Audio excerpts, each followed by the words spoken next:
जाऊया. सर, जिल्हा परिषदेच्या निमित्ताने जिल्हा परिषदाकडनं मागच्या वेळेला बोगस शाळांसंदर्भात एक मोठी कारवाईचा बडगा उगारला होता. तो कुठेतरी पॉज झालेल्याचं पाहायला मिळतंय, कारण अजूनही काही शाळांवर कारवाई होत नाहीये.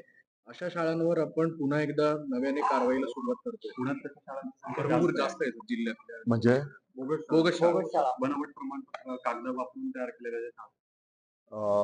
असल्या जर काही घटना असतील तर निश्चितपणे त्याचं चौकशी केली जाईल आणि जे चुकीचं असेल त्याच्यावर कारवाई केली जाईल. भंडारा जिल्ह्यामध्ये भंडारा जिल्ह्यामध्ये असा एक प्रकार असा पुढे आला की ज्या नगर परिषदेच्या शाळेत पवनी जे कम्प्युटरचं साहित्य आहे किंवा डिजिटल शिक्षणासाठीचं जे साहित्य आहे ते तर मिळालं नाही, जिथे मिळालंय ते धोक्यात पडलंय. तर अशा संबंधानं नाही, मी मान्य केलंय ना की कुठे असल्या काही तुम्ही सुरुवातीला जो प्रश्न विचारला त्याच्यात मी मान्य केलंय की काही ठिकाणी होऊ शकतं की तुम्ही सांगता ती वस्तुस्थिती असेल ती दुरुस्त करू आम्ही.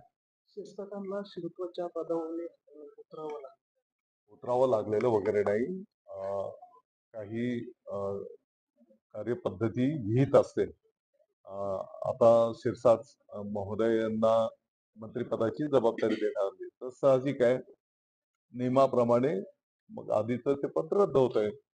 उतरावं लागलं वगैरे असं आता काही भाग नाही. सरकार स्थापन झालं 2 महिने होते, पालकमंत्री पद अजूनही वाटप झालेलं नाही. होईल ना. तिढा वगैरे काही नाही. वरिष्ठ नेते चर्चा करून निर्णय करतील, त्याची अंमलबजावणी केली जाईल. रयत शिक्षण संस्थेच्या बैठका 801 शिक्षकांचा प्रश्न आहे, अजूनही त्यांना समायोजन केलेलं नाही. तर तोही प्रश्न माननीय न्यायालयामध्ये ती बाब प्रलंबित आहे. या विषयावर विभाग पातळीवर चर्चा 1-2 वेळेस संपन्न झालेली आहे. माननीय न्यायालयामध्ये ही बाब प्रलंबित असल्यामुळे त्याच्यावर विभाग चर्चा करून मार्ग काढेल. माननीय न्यायालयाच्याही निदर्शनास ती बाब आम्ही आणून देऊ.